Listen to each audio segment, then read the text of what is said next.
I'm good, Dougie. I'm good as I can be. I can well imagine. Good as all of us are. Hey, look.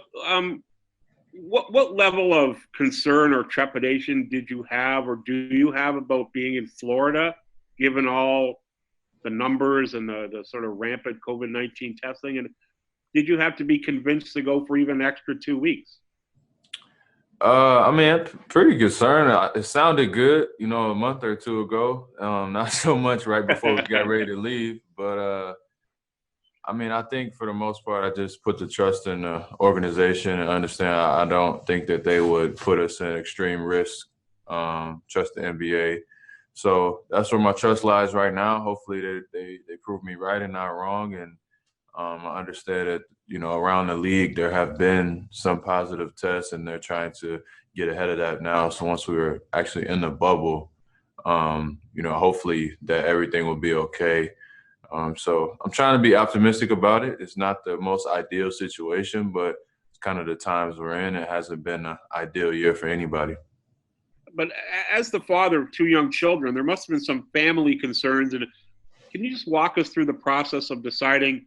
Some players decided not to go to Orlando. Can you walk Yeah. us through the process of you deciding to go? Yeah, absolutely. I think that was one of the reasons why I did decide to go is because they're not here, if that makes sense. Like I'm Yeah. here by myself for a while, and I still will be able to make that decision if they're able to come before the date that allows them to come. So I'll be there for a month, or more before they're actually allowed to come. So I'll have some sense of what it's like and what things are like and how risky or dangerous it is. So I definitely respect guys that took, the stand to sit out for whatever reason. But my choice was to come play, and I'm not right, and they're not wrong. It's just a personal choice for everybody. Thanks very much, Fred. Appreciate it. Thanks, Doug. Up next, we got Mike Ganter from the Toronto Sun. Hey, Fred. How you doing? Good. How are you, Mike? Doing fine. Doing well. What do you anticipate is going to be the biggest challenge living in a confined campus for up to 3 months? You must have thought about this quite a bit coming in. Yeah. There's a long list. I think it's just going to be a different scenario. So however you go into it, if you want to find the main little things to be wrong, they'll be there for you. And if you want to get through it, I think you'll be able to get through it. My first thought was just what are they going to do for food? If they're trying to keep us all enclosed for that long, and the food options will become scarce pretty quick, or bland. You know what I mean? After a while, eating the same thing over and over and over. So we'll see. I don't know. I think there's a lot of still unanswered questions that a lot of guys have had, and I think you're just gonna have to show up and see. And my hope is once we start playing, then we'll just get back into the flow of what we're used to, and you'll play and you'll eat and sleep and hang out and play again, and before you know it, it'll be over. Yeah, I got you. Do you? I guess it's after the conference finals, or maybe it's the conference semis. I forget. But you can bring your family up. They're leaving that open. Have you given that any thought? Like, would you bring your family into that situation, knowing what you know right now? Yeah. We planned on it. I've been gone a week. I miss my kids already. Yep. I think that's the plan for my family, and I'll reevaluate once I get to Orlando for a while, and if it's something that suits us, we'll do it. If not, then we won't. But I like having my family around for sure. I got you. Thanks, Fred. No problem. Up next, we got Josh Lewenberg from TSN. Hey, Fred, how's it going? What's up, Josh? You guys, they're getting a bit of a head start here in terms of what the rest of the league is going to be experiencing in Orlando later in the month. What's it been like this last week? What has your routine been like? How strange has it felt, and has it felt safe? Yeah, it's been different. I think that's the word I'll keep using. It's just different from the norm, different from what we're used to. My routine has been pretty simple. Wake up really early and get tested and check all your vitals, and then go work out and have the rest of the day to do whatever. So been catching up on some sleep, being a stay-at-home dad over the last 3.5 months. I haven't been sleeping all too much. So catching up on some sleep, playing video games. There's not really a whole lot to do. But just trying to get back ramped up, you know, in terms of basketball activity and getting your body ready for what's to come. So I think even us being here is different. It's going to be different than Orlando. I know we're in Florida, but I think, you know, we still get to control all of our environment here. And I don't know if that's going to be the case once we go to Orlando. There'll be probably more rules and things we got to go by with much more people inside the bubble, obviously.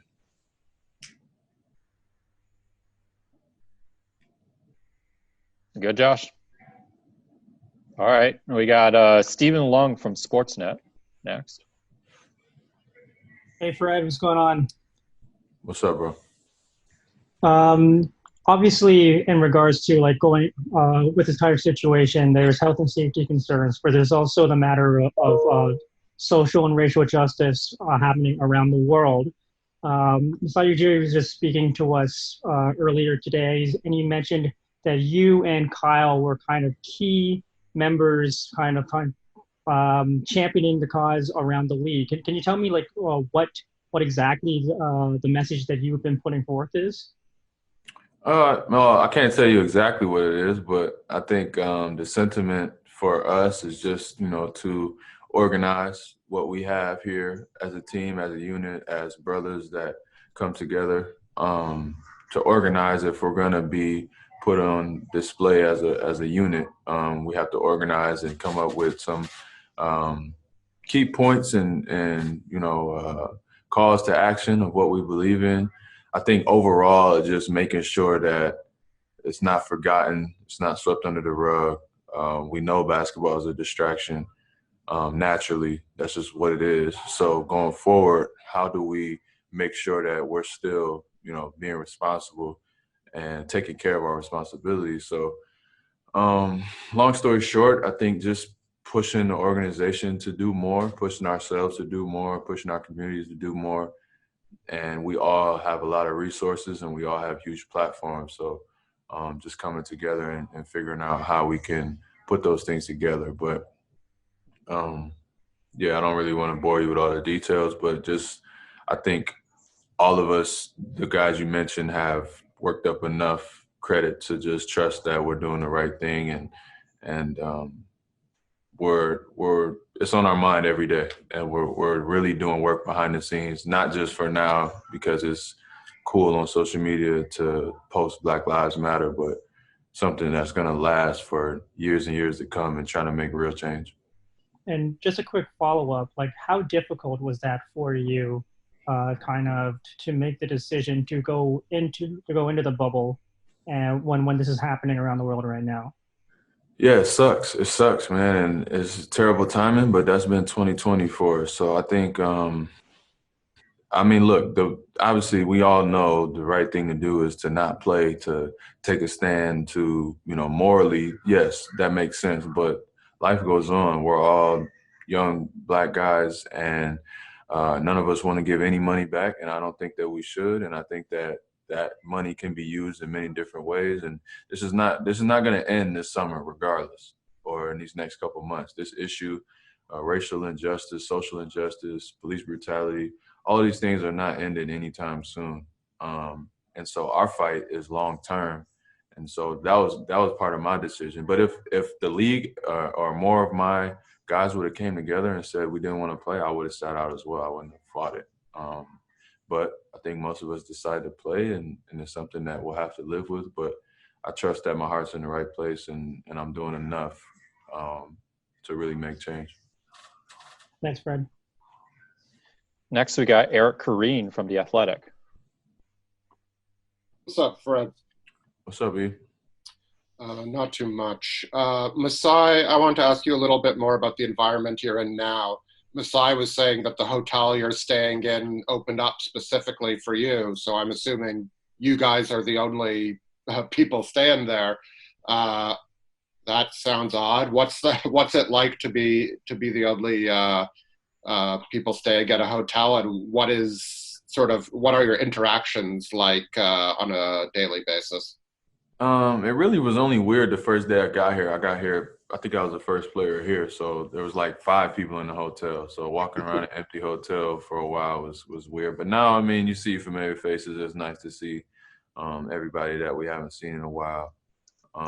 So yeah, I mean, like I said, I think we're just keeping it simple and just going to your workout and staying in the room and eating, and that's kind of your time to mingle when you're going to and from places. So everybody's masked up and all the staff is taking their precautions. I think I'm going into it trying to get ready for Orlando, so I haven't really noticed how weird it's been. It's just been different and, not ideal, but these are the times that we're in. And I think that us getting here was a good thing, and hopefully going forward we'll be ready. Appreciate it, Fred. No problem. Next, we got Tim Bontemps from ESPN. Hey, Fred. You guys obviously had a great season before all this happened. You're on pace to win, I think, 59 or 60 games, even though just about everybody on the team missed several weeks, if not more than that, among your key guys. Just from a basketball standpoint, how excited are you for the potential you guys have in Orlando, with the group that's now been together a few years and obviously is coming off, winning the title last year to, make a run and try to do that again? Yeah, really excited. I think I love the group that we have. We have a really talented group of guys. We got pretty much everything you need. We got a bunch of different versatile things, as you know. But I think just we were in a point in March where we were starting to gear up for the playoffs. So that felt really good. Obviously, I was hurt when the season was suspended, but coming back now and getting back working out, and we still haven't been able to get together as a team. But once we do, I think that same excitement will come back, and everybody that I've talked to since I've been here is just looking forward to getting to Orlando and start practicing and gearing up and trying to win another one. I think we have a really, really good chance, and we're going to be a tough team to beat 4 times for anybody. I know that you guys would have rather been playing the past few months and obviously had not had everything that's happened go on. But do you think that given the amount of injuries you guys dealt with and you guys are playing with a fairly short rotation at times, is there some benefit in the way this is played out just in terms of you guys having a chance to be able to come into this thing totally fresh in a way that you wouldn't have been physically if the season had kind of just gone on the way it was supposed to? No. But I mean, that's one way to look at it. I don't know if it's true, but I will take that and use that for sure. I don't know if this benefits anybody, but I think that we'll have everything back and we'll go into something new and fresh, and it'll be different. And we got open-mindedness. Nobody's on our team is too cool for anything and too accomplished to do anything. So we're definitely in a good spot to be able to win this, rest of the season as it is, because it's such a different thing. But I think we're a very, very flexible team. So just got to get back to work, and hopefully everybody stays healthy for the rest of the time that we have and try to win one. Appreciate you, man. Thank you. No problem. Up next, we got Mark Spears from The Undefeated.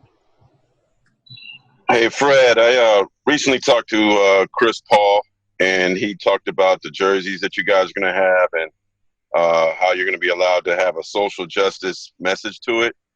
And I want to see what you thought about it, and also if you picked what you'd want to have on the back of your jersey. Yeah, I thought about it. I think it's cool. I think it's something else. I think that something we talked about in some of our meetings was just how do we get some of our propaganda, so to call it, to really to pop out, as the only way this is being consumed is on TV, pretty much. So I think it's going to go a long way, and it's something that will last for, years to come. People will always look back on these games, and the first thing they'll see is whether it's a fist on the court or, people's names. They'll have to look and say, what is that? Who is Breonna Taylor? Or who is George Floyd? If that's what guys choose. Me personally, I haven't picked what I want to put on the back yet. I got a couple important people that I need to call to do some research, because it's I wish I could put everybody's name ever on a jersey, but it's not enough room, unfortunately. So I'm gonna have to do some research and call a couple people who I respect and try to come up with something that's meaningful and that lasts. Who are you gonna call? My high school coach, my high school coach, my stepdad, a couple of people that I look up to, my financial advisor, older guys that's been around for a while. And my high school coach is a African American studies teacher. So Okay. I respect his perspective as an older white guy who has, masters or whatever he has in African American studies. Thank you. Next, we got Yaren Weitzman from the Bleacher Report. Hey, Fred, how are you? Quick questions, little kind of touch on this, but just does this still feel like a title championship defense to you guys, given all that's gone through this year? Yeah, we're not playing yet, so we're still here in Naples. We're not really back playing, so I can't answer that fully. But yeah, I think that we're all taking it seriously, and we're all, getting ready for what we assume will feel normal, other than the fans and everything. We'll just have to wait and see when we get there. There's no perfect answer or foresight to have because this is, the first of its kind. So I think it will. I think we have a team that's going to take it seriously, and I think we're all excited to get back to playing, whatever that looks like. And I know we got a lot of hungry, driven guys that want to win no matter what it is, ping pong, FIFA or whatever. The guys want to win around here, so I'm looking forward to it. Thanks, Fred. Next, we got Nicole from WINK News in Fort Myers. Hi, Fred. It's Nicole. Yeah, I am located pretty close to you guys in Fort Myers. So just wanted a quick question for you about, what your daily life is like here. What do you guys do on a regular basis? What type of freedom do you have? Just kind of take me through your regular day. No freedom at all.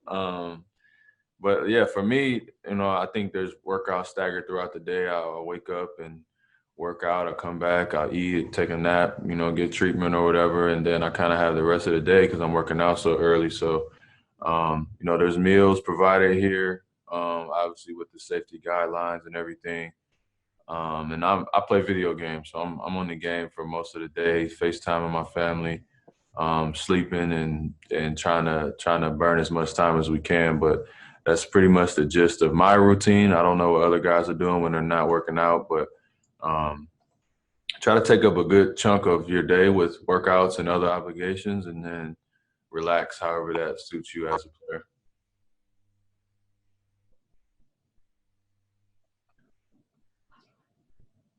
No.